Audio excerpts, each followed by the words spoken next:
Welcome to Eerie Bites of History, your daily serving of strange bites of the past. Today we have a strange substance falling from the sky, a nuclear disaster hidden for decades, and soldiers who vanished without a trace, all of which happened on September 29th. Let's begin.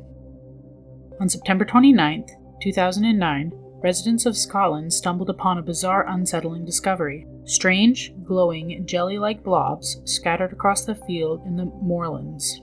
The substance appeared overnight with no obvious sources. Witnesses described it as translucent slime, something pulsing faintly as though it was alive. When scientists were brought in to investigate, they were baffled. It didn't match any known plant or animal material, and it evaporated quickly when exposed to air, making it nearly impossible to study. Some suggested it could be a frog or toad spawn. No amphibians were found nearby. Others thought it might be the remains of a meteorite, some sort of celestial residue dropped from the sky. However, locals drew on folklore. They called it star jelly, or more colorfully, fairy vomit, a mysterious substance said to appear after shooting stars or meteor showers. For centuries, tales of the star jelly had surfaced across Europe and North America, with no definitive explanation ever found.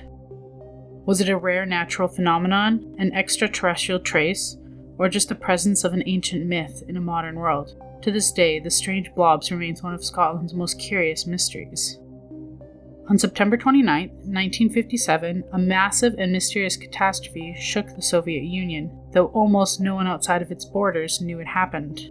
At their secretive Mayak nuclear facility near the town of Krishtom in the Ural Mountains, a storage tank holding highly radioactive waste exploded with a force of dozens of TNT. The blast sent a toxic cloud high into the atmosphere, spreading radioactive fallout across nearly 20,000 square kilometers. Entire villages were suddenly ordered to evacuate, but the Soviet government refused to explain why. Survivors later told chilling stories of the skies glowing eerie at night, of crops and livestock dying without warning, and strange, incurable illness that struck entire families. Many residents weren't told that they were exposed to radiation until years later.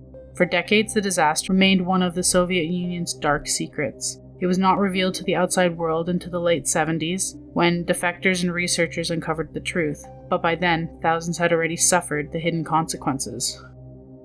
People lived through a nuclear hell with no answers. Could you imagine what that'd like for those villages have their entire lives uprooted, only to be silenced for decades? On September 29, 1914, during the early days of World War I, British soldiers fighting near Mons, France, reported something extraordinary. Exhausted, outnumbered, and facing near certain defeat against the advancing German forces, the troops claimed to see ghostly figures appearing in the smoke of battle. Some described a shiny army of medieval archers, others swore they saw angelic warriors with wings, shielding the British lines. Word of the vision quickly spread among the soldiers. Many believed that it was a phantom army of angels had intervened to protect them, allowing the British to retreat with far fewer losses than expected.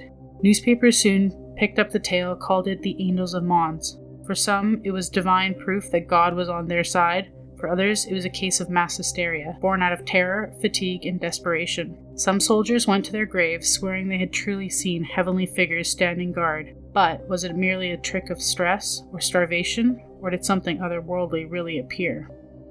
Imagine calling for backup and having actual angels show up. The soldiers were exhausted, so was it a trick of the mind as a last defense, or did something really, truly come save them?